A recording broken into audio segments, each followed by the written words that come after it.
Hello et bienvenue dans Break où je suis heureuse aujourd'hui d'avoir une invitée pour une nouvelle interview et où on va parler de la thématique du coaching. Et pour ce faire, j'ai accueilli au micro de Break Karine Larivière qui est coach et énergéticienne et on va parler du coaching, de tout ce que ça englobe, de ce que ça peut permettre de faire. On va vraiment aller en profondeur sur cet outil. Ça me tenait à cœur de vous faire cet épisode-là. Bonjour Karine, merci d'avoir accepté d'être sur le podcast. Coucou Lolita, et écoute, franchement c'est un grand honneur pour moi d'être ici, je suis très très contente d'être avec toi. Merci, ça me fait très plaisir aussi de te recevoir parce que Karine c'est quand même une copine aussi, donc ça me fait plaisir de la recevoir sur Break. Alors pourquoi j'avais envie de parler du coaching, comme on en discutait un petit peu avant d'enregistrer, c'est vrai que le coaching aujourd'hui dans l'ère dans laquelle on se dirige, ça devient quelque chose qui monnaie courante, ça devient commun d'avoir un coach, d'entendre parler de coach et il y a de plus en plus de gens qui veulent devenir coach. Et je voulais un petit peu dézoomer de mon microcosme pour ne pas faire de suppositions sur tout le monde connaît le coaching, tout le monde a déjà eu un coach, etc. Et c'est pour ça que je voulais en parler spécifiquement avec toi du coaching pour que les gens peut-être aient des rappels ou découvrent tout simplement ce que cet outil très puissant peut permettre de réaliser dans sa vie. Et puis voilà, on va partir là-dessus. Et je vais te laisser te présenter en quelques mots à nos auditeurs si tu le veux bien, Karine.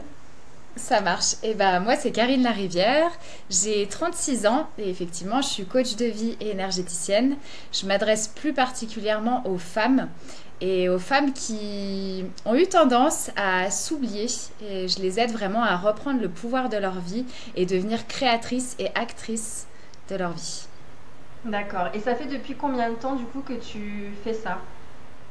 Alors, je fais ça maintenant, alors officiellement depuis un peu plus d'un an, puisque Mhm. j'ai ouvert ma micro-entreprise en septembre 2023, mais officieusement, ça fait plutôt 2 ans et demi.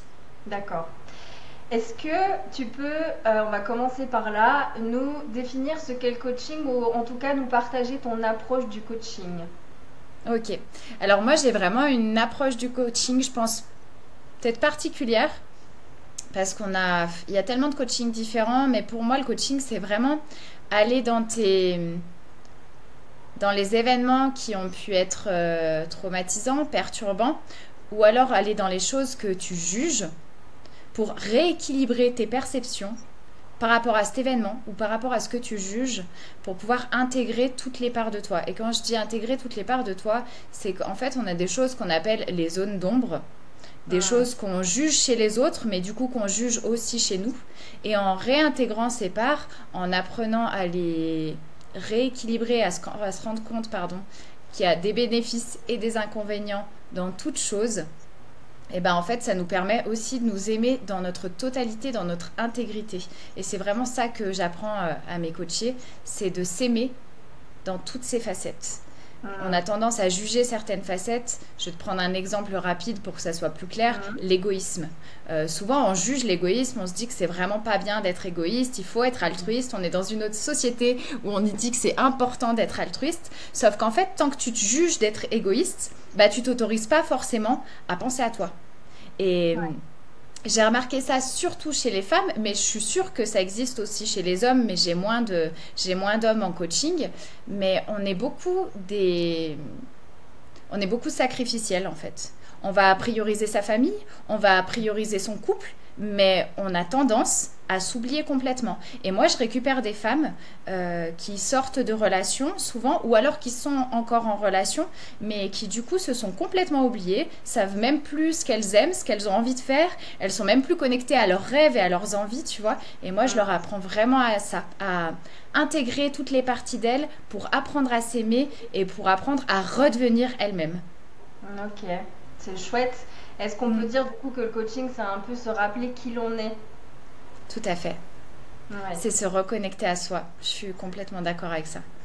Oui, parce qu'il y a vraiment toute une phase de déconditionnement dans le coaching, effectivement, de couches à aller explorer et à enlever si elles ne nous correspondent pas ou ne correspondent plus pour justement accéder à sa propre vérité de laquelle on est souvent déconnecté dans une relation, dans la société, dans tout ce qui nous entoure. En fait, on vit dans un monde tellement avec une quantité d'informations pharaoniques que c'est facile de s'oublier.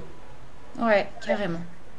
Et qu'est-ce qui t'a guidé, toi, vers le coaching? Déjà, est-ce que toi, avant de devenir coach, tu t'es fait coacher à certains niveaux de ta vie, dans certains domaines? Alors oui, mais pas avant de devenir coach. Ok. J'ai commencé à me faire coacher quand j'ai découvert le coaching. Mais j'ai découvert le coaching de manière complètement hasardeuse, on va dire. Euh, Ça fait, je sais pas, 13, 14 ans à peu près que je gravite Mm. autour du développement personnel. Je lisais beaucoup, je regardais beaucoup de vidéos. J'étais vraiment passionnée de ça. Et en fait, le Mhm. coaching est entré dans ma vie parce que mon chéri actuel a fait un programme qui s'appelait le programme Alma. Et le programme Alma, c'est un programme qui alliait du coaching et des soins énergétiques, Ok. tibétains notamment. Et, euh, et j'ai fait ce programme, je l'ai trouvé génial. Du coup, j'ai voulu aller plus loin et j'ai fait une formation de facilitatrice, on peut dire, tu vois. Et en Mhm. fait, dans cette formation-là, je la faisais vraiment à titre personnel. C'était pas du tout pour me professionnaliser. Et dans cette formation-là, eh ben, il y avait toute une partie coaching pour apprendre les bases du coaching. Et en fait, j'ai kiffé de ouf. Et quand on a Mhm. passé le diplôme, j'ai dû coacher quelqu'un. Et là, je me suis dit, waouh, mais en fait, j'ai envie de faire ça tout le temps. J'ai tellement envie d'aider les femmes et d'aller encore plus loin là-dedans parce que j'étais frustrée de ne pas pouvoir aller plus loin. Donc là, j'ai pris Mhm. d'autres formations pour pouvoir grandir dans ma pratique aussi. D'accord. Et du coup, aujourd'hui, donc, tu es coach. Tu accompagnes principalement des femmes, c'est ça? Ouais, tout à fait.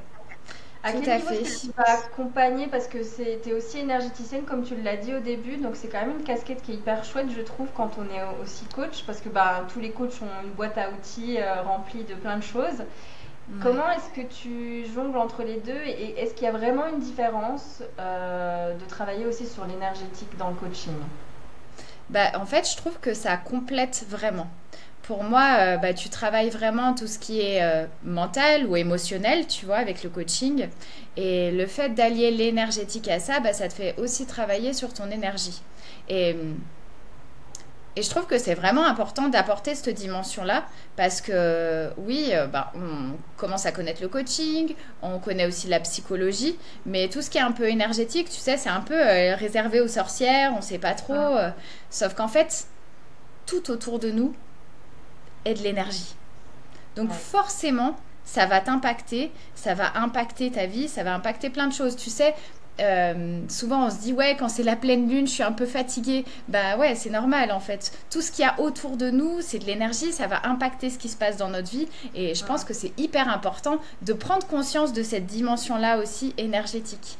Et, moi, j'ai commencé l'énergétique en faisant des nettoyages énergétiques d'abord pour moi et j'ai vu une sacrée différence dans ma vie. Et c'est comme ça que j'ai eu envie aussi bah, d'apprendre à le faire. Et aujourd'hui, je fais les nettoyages énergétiques. Je viens aussi de me former à la Yatra Kundalini Activation. Et, Mm. et l'activation de la Kundalini, c'est vraiment quelque chose pardon, qui a changé ma vie, littéralement. Et je trouve que c'est hyper important d'avoir cet aspect hyper complet en fait. Ok, je vais soigner ma tête, mais je vais aussi soigner mon corps et soigner mon énergie. Ouais, tout à fait. Et bon, il y en a peut-être qui ne sauront pas ce qu'est la Kundalini, c'est pas le but de l'épisode ici de venir l'expliquer, mais oui, c'est très lié à l'énergétique et tu as une vision du coup très holistique de l'être voilà, dans sa globalité. Et comme tu le dis, tout est énergie autour de nous et aussi en nous. Nous sommes composés d'énergie à 99,9%, je crois, donc c'est Tout beaucoup à de fait. l'information. Mm. Est-ce que j'ai une question, parce que je veux rebondir sur un mot que tu as utilisé, on ne fait pas que soigner la tête et tout ça, tout ça. Est-ce qu'il y a forcément besoin d'a- d'être sur un chemin de guérison ou d'avoir besoin de se soigner pour être avec un coach, pour prendre un coach? Euh, non, je pense pas. Par contre, je pense que tu es forcément sur un chemin d'évolution. Si t'es pas Hmm. sur un chemin de guérison, parce que tu as déjà avancé et que tu as déjà travaillé sur toi, bah, je pense que pour prendre un coaching, tu as forcément une envie d'évoluer et d'aller plus loin, tu vois. Donc Hmm. je pense il y a quand même une envie de s'élever et de grandir en fait quelque part. Ouais, ouais, non, mais tout à fait. Ouais. Il y a forcément cette dynamique d'évolution, sinon on ne se ferait sûrement pas accompagné par quelqu'un justement pour aller à un endroit où on n'arrive potentiellement pas à aller tout seul, où on ira beaucoup plus vite ou facilement avec quelqu'un à nos côtés. Ouais, tout à fait. Donc, tu as parlé que t'étais beaucoup, enfin, que tu baignes beaucoup dans le développement personnel. Aujourd'hui, tu es coach. Qu'est-ce qui t'a un petit peu amené sur tout ce chemin, toi, dans ta vie personnelle? Parce que je sais que tu as une vie assez incroyable en rebondissement. Qu'est-ce que tu pourrais nous partager aujourd'hui pour nous montrer un petit peu ce qui t'a amené à qui tu es aujourd'hui? Ok. Je vais essayer de faire rapide parce qu'on va pas passer l'épisode là-dessus. Mais en gros, j'ai un papa qui est alcoolique, dépressif. J'ai ma maman qui a eu une période aussi dépressive. Donc j'ai un peu baigné dans les addictions, dans la dépression, dans ce monde-là. Hmm. Et à 17 ans, je suis partie de chez mes parents.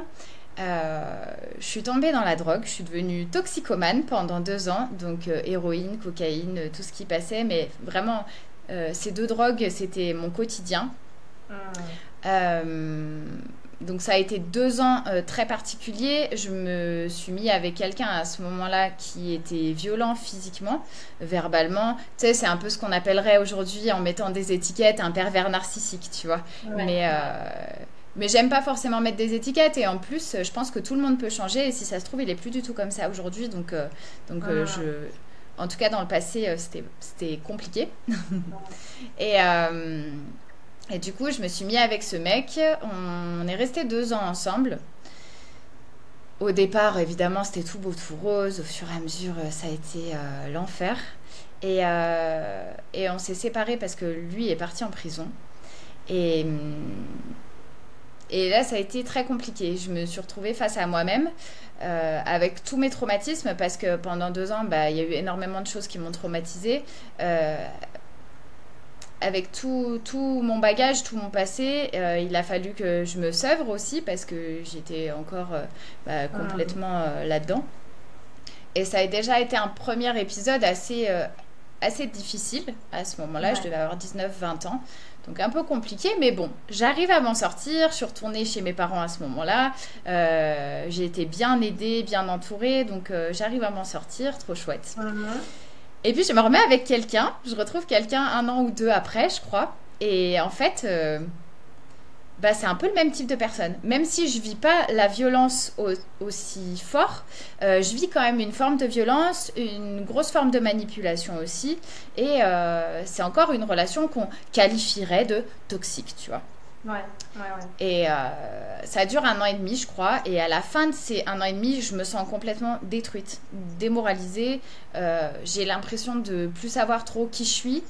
Euh, Et là, à ce je stade-là, sais. tu avais remonté en fait la pente et tu retombes dans cette relation, c'est ça? Dans une Ouais, relation c'est ça. d'amitié. Ok. C'est ça. Et je me prends en plus le poids de la culpabilité en mode, mais comment t'as fait pour retomber encore sur quelqu'un comme ça, pour encore te laisser dicter ta vie par quelqu'un, tu vois. Enfin, il y a Ouais. plein de trucs qui se croisent et qui s'entremêlent. Et là, je me dis, en fait, je me sens vraiment pas bien, j'ai plus envie de sortir de chez moi, je suis au bout de ma life, clairement. Et je me dis, ok, je peux pas rester comme ça. Comment est-ce que je peux faire? Là, il me faut de l'aide, en fait. Et je vais voir un psy à ce moment-là, qui franchement est incroyable. Autant, je pense que ça peut être très controversé, les psys aussi, tu vois, comme les coachs. Ouais, ouais, Autant ouais. celui-là était vraiment incroyable. Et je tombe sur ce psy, je vais être en thérapie, je crois, pendant 2 ou 3 ans. Et c'est lui qui va me faire découvrir le développement personnel. Et en fait, à partir de là, je découvre un outil incroyable. Et je me dis, waouh, mais en fait, le cerveau est tellement ouf, l'être humain est tellement ouf, on n'a tellement pas conscience de tout ce qu'on peut réaliser, de nos capacités, mais j'aimerais que tout le monde soit au courant, tu vois. Et j'essaie d'en Mhm. parler un peu autour de moi, mais ça prend pas forcément, hein. C'était il y a combien de Ça temps, part. toi, déjà, que tu avais vu ce psy? Ça fait un moment. Ouais, ça fait un moment, je devais avoir. Bah, c'est quand je me sépare de ce mec, donc je dois avoir 22 ans, je crois. Ah oui, 22, 23 ans, tu vois. c'est pas encore aussi connu que ça, le développement personnel. Il n'y avait pas Non, autant ouais, de rayons non, non, dédiés au développement personnel dans les pas du magasins. tout. Ouais, Ah ouais. ouais, tu cherchais vraiment, c'était en mode, tu cherchais dans les petits endroits un peu cachés, tu vois. Ouais, C'était, ouais, ouais, ouais, ouais. c'était pas du tout connu.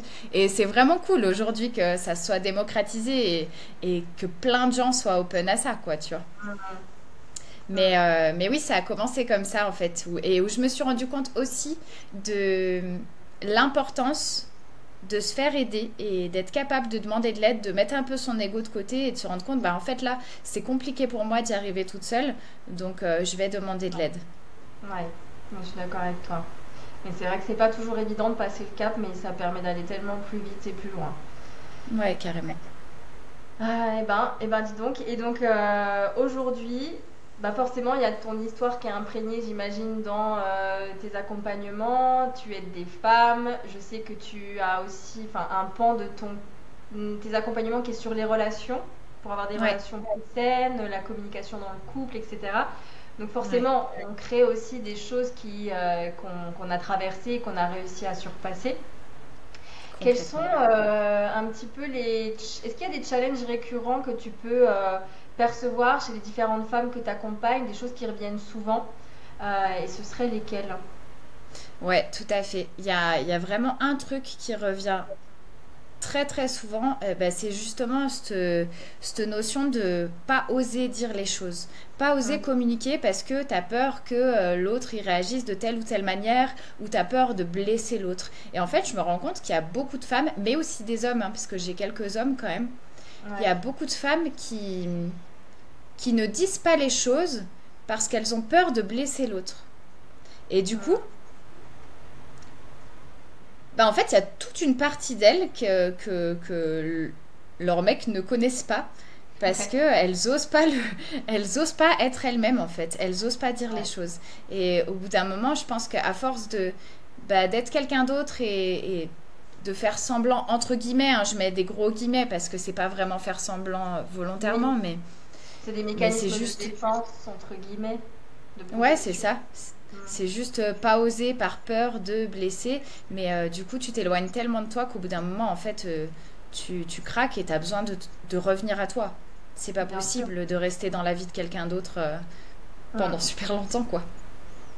Ah, mais ça me parle tellement et c'est intéressant parce que du coup, oui, effectivement, t'es pas toi-même parce que tu as peur. Il y a toujours plusieurs chemins possibles derrière ces comportements-là, mais en général, tu veux éviter la souffrance, mais finalement, tu souffres parce que tu n'es pas toi-même et que la relation, du coup, manque d'authenticité et de transparence et que on a peur de ne pas être accueilli par l'autre dans notre véritable personne.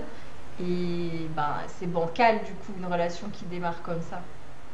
Ouais, de ouf. Et puis, comme tu dis, hein, il y a plein de choses qui se jouent. Il y a aussi la peur de pas être aimé, la peur d'être rejeté. Enfin, il y a vraiment plein de trucs qui se jouent. Mm, mm. Mais le résultat elle-même, c'est que du coup, tu t'autorises pas à être toi pleinement. Oui, c'est ça.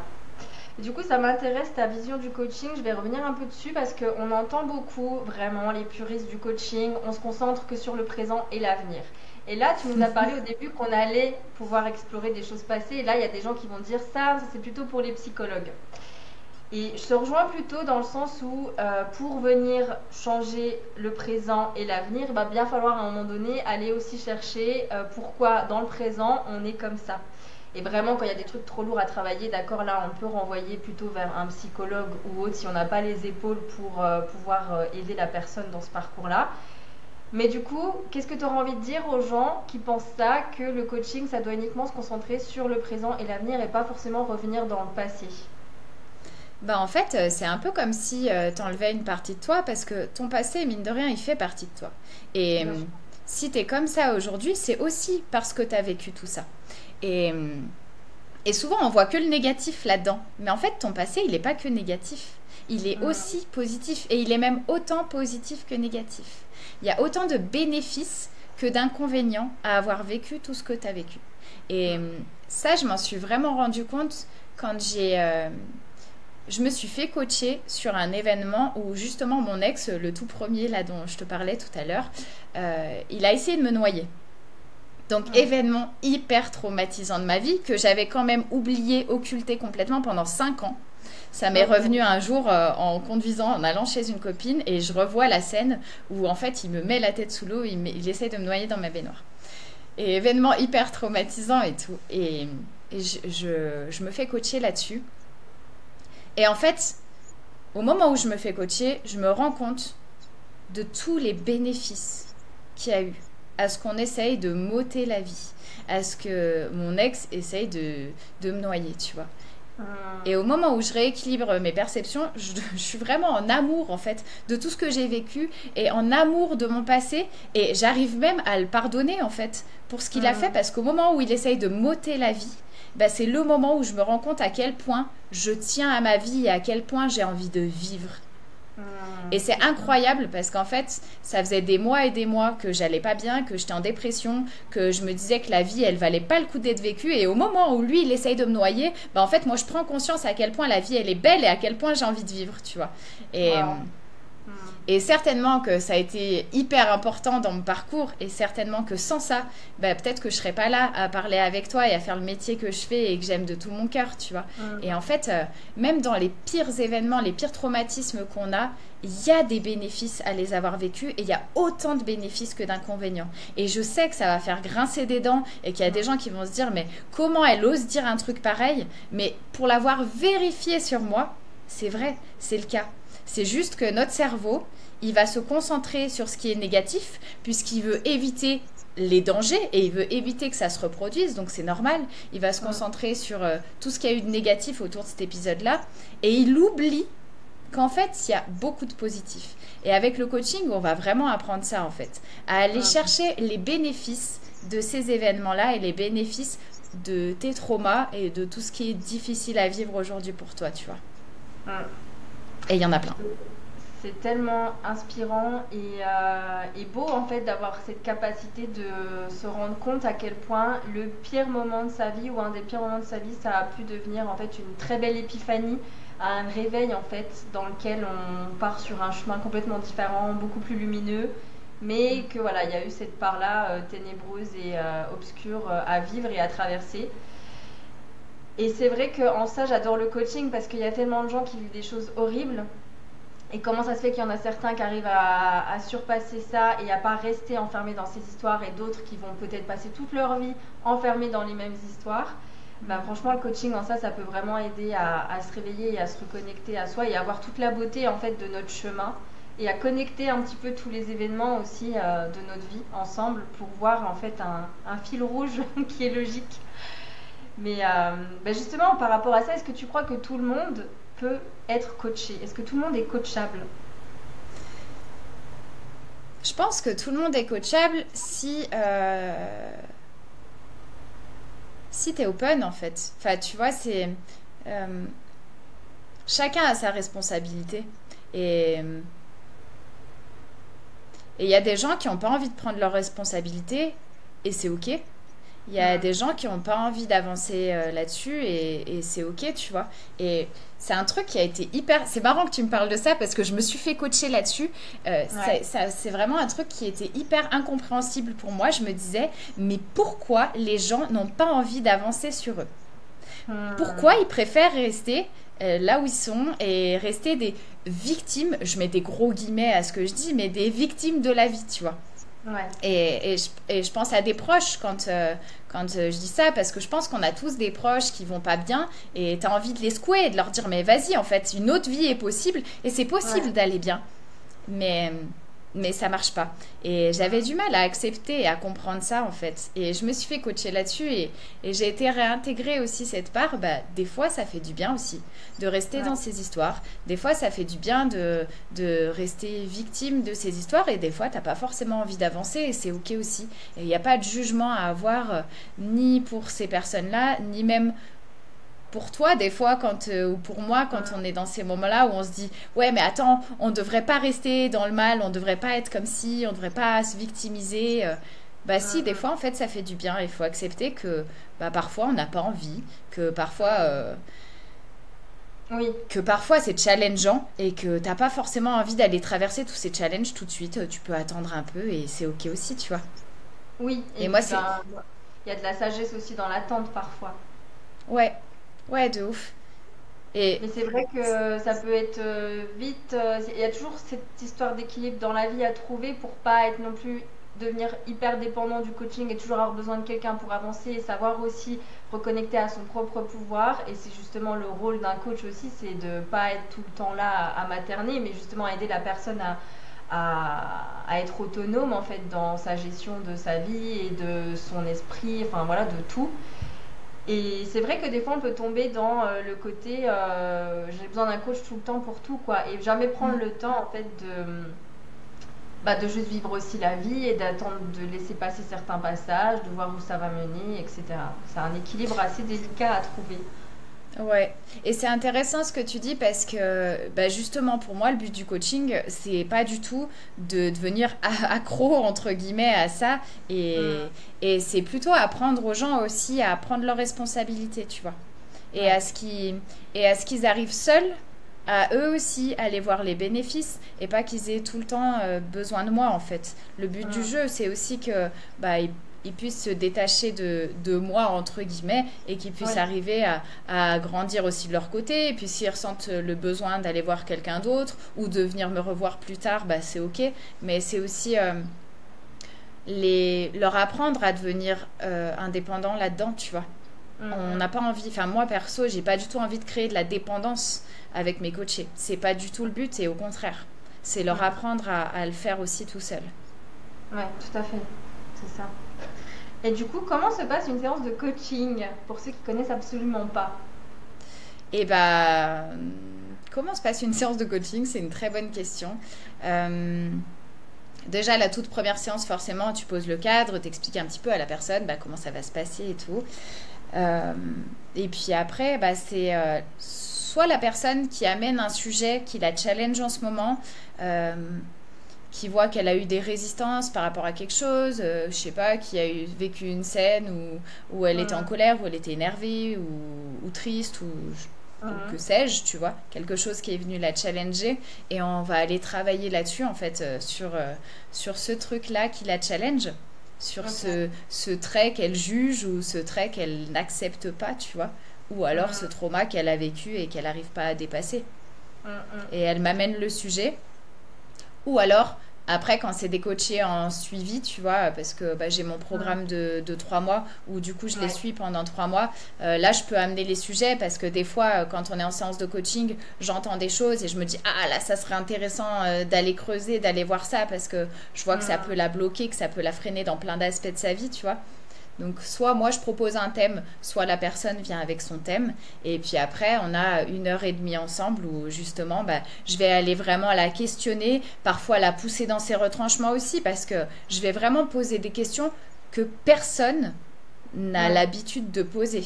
Et Ouais. parfois, ça peut être hyper délicat, tu vois, comme quand je me fais coacher pour la noyade et qui me Mm. demande bah c'est quoi les bénéfices d'avoir vécu ça. J'ai envie de te dire que de quoi tu me parles mec. Tu sais, comment on peut dire qu'il y a des bénéfices? Et puis en fait si vraiment je vais réfléchir s'il y en a, bah Ouais. parfois je vais poser ces questions là hyper délicates aussi, tu vois, Bien où sûr. les gens ils ont envie de m'envoyer bouler en me disant mais Karine tu te rends compte de ce que tu es en train de me dire? Bah ouais, mais en fait je crois tellement au pouvoir du coaching, je crois tellement au pouvoir de ce processus que je sais que tu vas me juger quand je vais te poser la question, mais c'est pas grave. Je suis pas là pour que Mm. tu m'aimes. Je suis là pour te faire avancer, tu vois. Ah, ça Et, c'est. Ouais, ouais. T'as raison. et c'est Ça me fait important penser un de se peu rendre compte. l'image du coach sportif que tu vas aller chercher, je sais pas, parce que tu as un objectif de remise en forme ou quoi que ce soit, et qui va te pousser dans tes retranchements. Non, mais c'est ça qu'on veut. De Et ouf, ouais, c'est ça. de ouf. Et ok, et du coup, alors attends, j'avais une question qui est partie. Donc on parlait du coaching, de comment se passe une séance. Est-ce qu'il y a forcément besoin d'avoir un objectif ou quelque chose de très clair pour faire une séance de coaching? Est-ce qu'il peut y juste y avoir, ok, bah là je me sens un petit peu bloquée, je sais pas exactement ce qui se passe, peut-être que je vais prendre une séance de coaching sans avoir forcément d'attente. Euh, Est-ce que ça c'est possible aussi? Ouais, tout à fait. Et, et je trouve ça même bien, en fait, de pas avoir d'attente. Parce que pour moi, attente égale déception. Et quand Hmm. tu t'attends à quelque chose, bah souvent t'es déçu. On peut s'en apercevoir dans la vie de tous les jours. Quand on a des grosses attentes, bah en général, on est déçu. Et, euh, et je pense que c'est bien de pas avoir d'attente et de savoir se lâcher la grappe et se laisser porter aussi. Là, j'ai un sujet, j'ai quelque chose qui vient me challenger. Je vais l'amener et puis on va voir où ça nous mène, tu vois. Et, Hmm. je sais qu'il y a des coachs qui travaillent comme ça, avec des objectifs en début de séance et tout. Moi, c'est pas forcément mon cas. Hmm. Tu te laisses plutôt guider aussi par ton intuition et ce que tu vas percevoir de la personne, c'est ça? Complètement. D'accord. C'est complètement. plus mon délire aussi. Ah bon? Vraiment coaching business. Ok. Alors, quels sont les outils que tu utilises dans tes accompagnements de coaching? C'est quoi un petit peu, toi, ce sur quoi tu t'es formé pour le Ok. coaching? Alors pour le coaching, je me suis formée avec plusieurs personnes. Donc en fait, j'ai eu plusieurs, plusieurs sons de cloche, entre guillemets. Mais, euh, mais c'est vraiment la...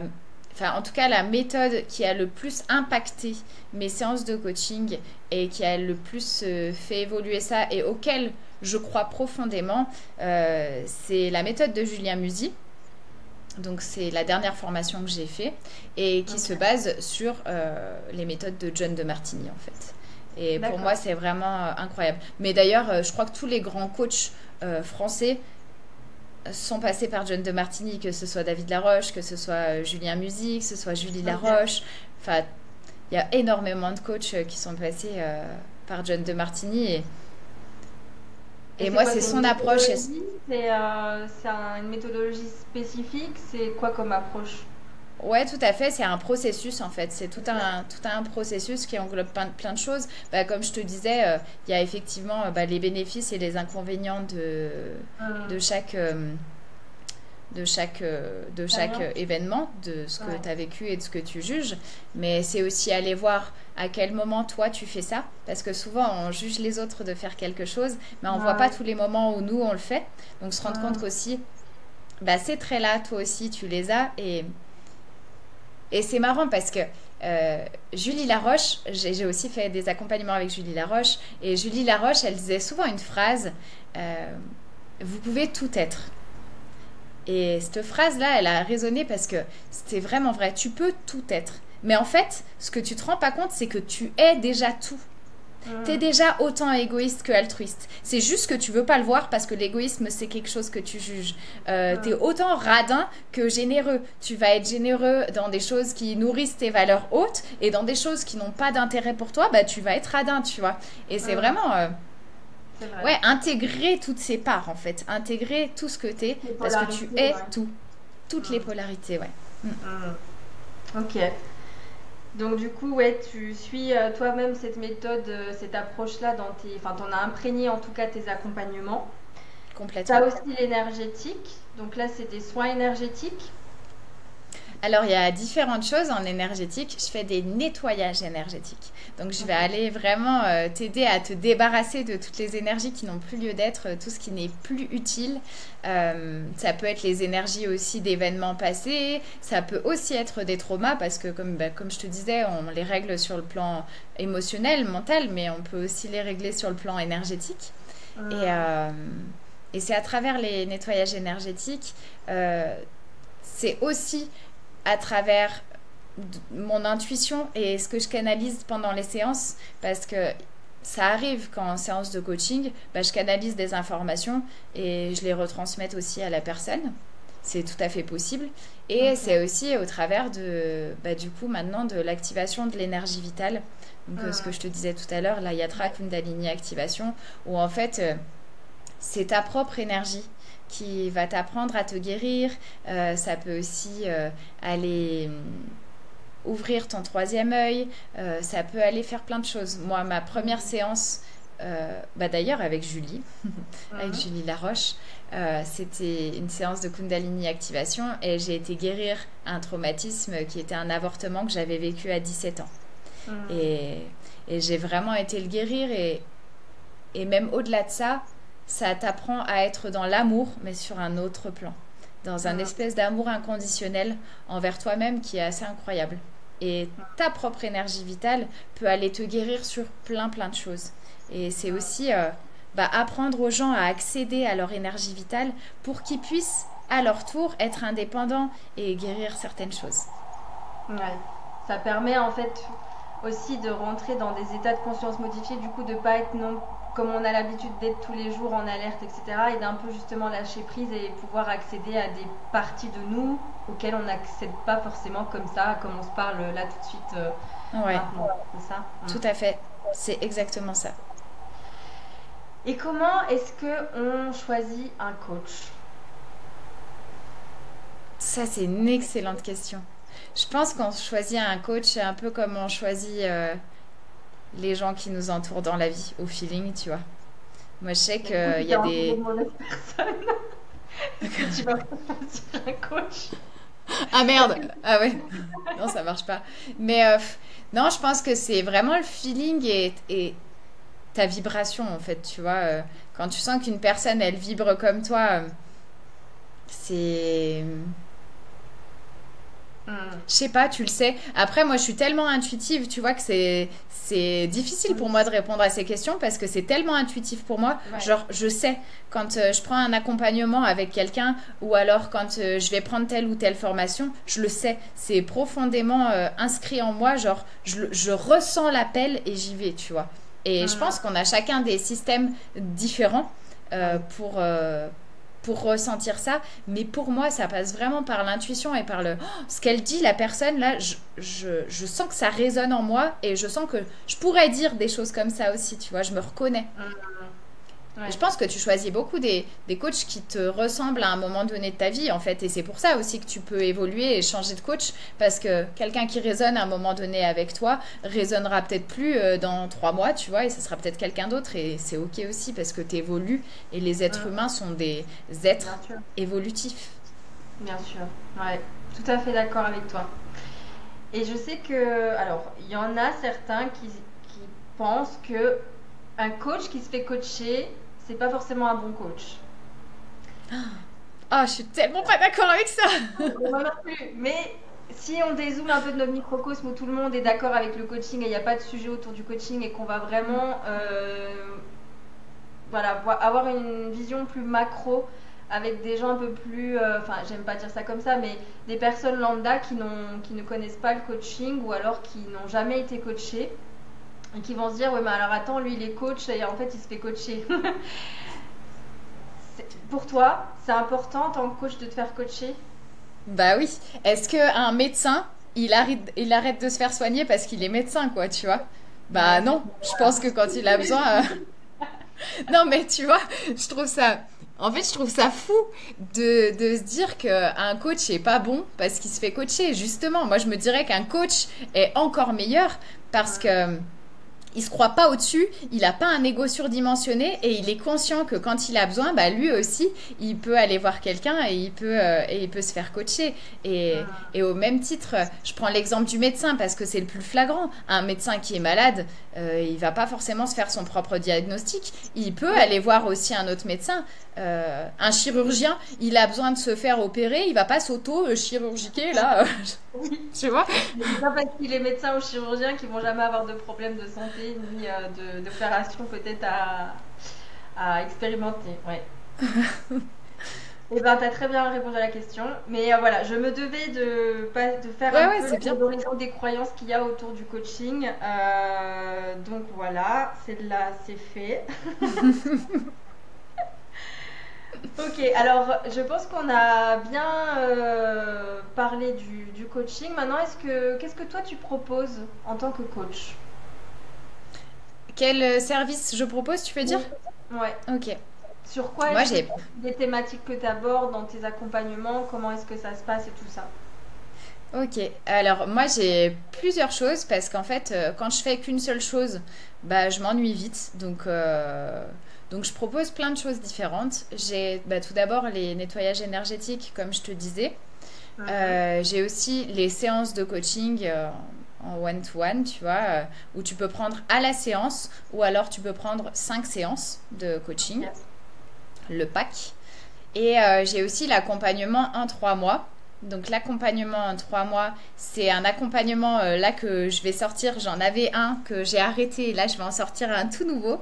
Donc tu le sais en avant-première. Exclusivité. Il va s'appeler Renaissance et je suis trop contente de cet accompagnement-là. Donc ça va être vraiment 3 mois ensemble, soit en individuel, soit en groupe. Pour le moment, je le lance en individuel, mais je pense qu'après, il sera amené à évoluer en groupe. Et c'est Hmm. 3 mois ensemble où il y aura des modules sur le mindset, le le développement personnel, il y aura évidemment des séances de coaching en individuel, il y aura des séances de Yatra Kundalini activation et le nettoyage énergétique au départ, au début du programme. Tous mes programmes, de toute façon, commencent par un nettoyage énergétique, c'est obligatoire. Je veux que la personne ait pris sa douche énergétique avant d'attaquer avec moi. Trop bien. Et puis, je vais aussi proposer la Yatra Kundalini activation en présentiel aux Deux Alpes et également en distanciel. Je pense que je vais le mettre rapidement en place en visio. Donc, ça fait plein de choses, plein de choses différentes que j'adore. Bon, trop bien. Ok, donc du coup, je mettrai toutes tes infos dans la description du podcast. Tu as un site internet, ton compte Instagram, tout ça, tout ça. Comme ça, vous pourrez joindre Karine si le cœur vous en dit, si tout ce qu'elle a partagé aujourd'hui, ça résonne en vous, comme tu l'as dit. J'aurais quand même quelques dernières questions. Selon toi, c'est quoi un bon coach?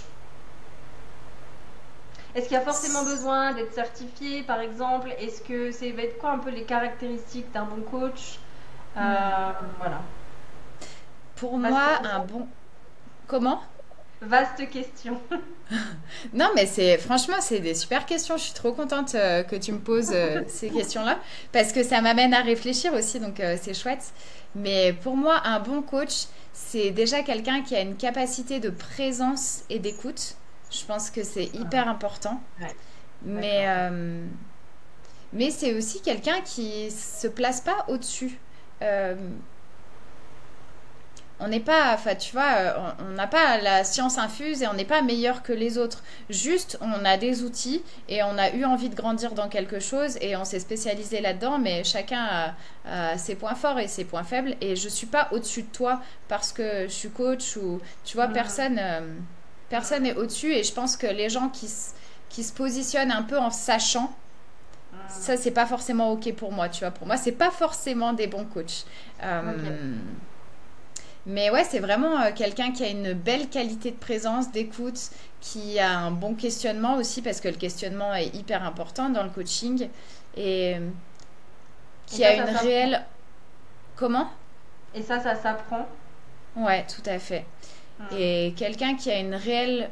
En fait, une vraie envie d'aider et de faire évoluer les gens, tu vois. Je pense qu'il y a un espèce de truc...